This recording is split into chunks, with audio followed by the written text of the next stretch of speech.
When we sympathize and only sympathize, there's a danger of becoming part of the problem. When we empathize, we're much more likely to be part of the solution.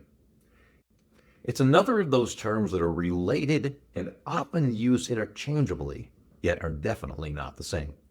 With your influence and success insight, I'm Bob Burg.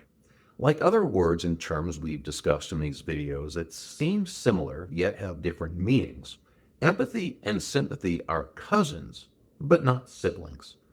And like react and respond, their difference seems small, yet is actually huge in terms of the end result.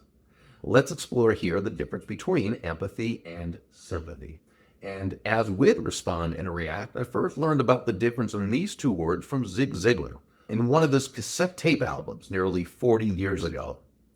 In his typically wise storytelling manner, he used the example of being on a ship and coming across a fellow passenger suffering from a bout of seasickness. Zig explained that if you have empathy, you'll get him a washcloth, some seasickness pills, and find the ship's doctor. However, if you have sympathy, you might feel so badly for him that you get sick and are not able to be helpful.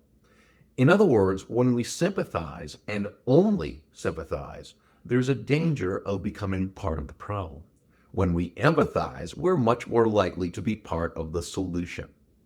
In Tim Sanders' excellent book, The Likability Factor, he pointed out that a significant difference between the two, empathy and sympathy, lie in their focus. As Tim explained, if you're sympathetic to others, your heart goes out to them and you feel compassion, but these are your feelings. You don't know what they're feeling, and you're not necessarily trying to know. You're simply feeling bad that others feel bad, or lonely, or depressed, or angry, what have you. If you're empathetic, however, you're not merely feeling sorry for them, but you're projecting yourself into their hearts as though you're sensing what it's like to be in their shoes. I love that.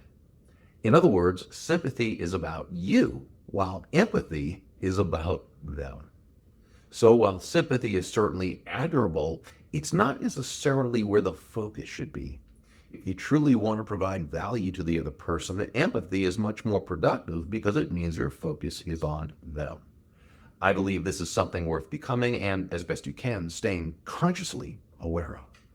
In future situations, ask yourself if you're so caught up in the other person's situation that you're simply feeling really badly for them, or if you're able to move from sympathy only into empathy so that you can actually be of assistance. When a team member comes to you with an excuse for not doing their job properly, or a customer tells you why they can't pay their fee, do you simply sympathize and say, "That's okay, don't give it another thought"? Or do you empathetically and with compassion go deeper with them, looking for ways to help them to figure out a solution? Don't get me wrong. If you have sympathy, that's a good thing. It means you have a heart and a soul. But remember, if you only sympathize, well, you feel badly for them, but you can't really help them. In the cases just mentioned, certainly to do what's right for them and for you. If you empathize, you still feel badly for them, but you'll also help them find a way to effectively work through it. Of course, there are situations where simply sympathizing is totally appropriate. Part of wisdom is judging correctly. Usually, however, empathy is the way to go. With your influence and success insight, I'm Bob Burg. Make it a great day.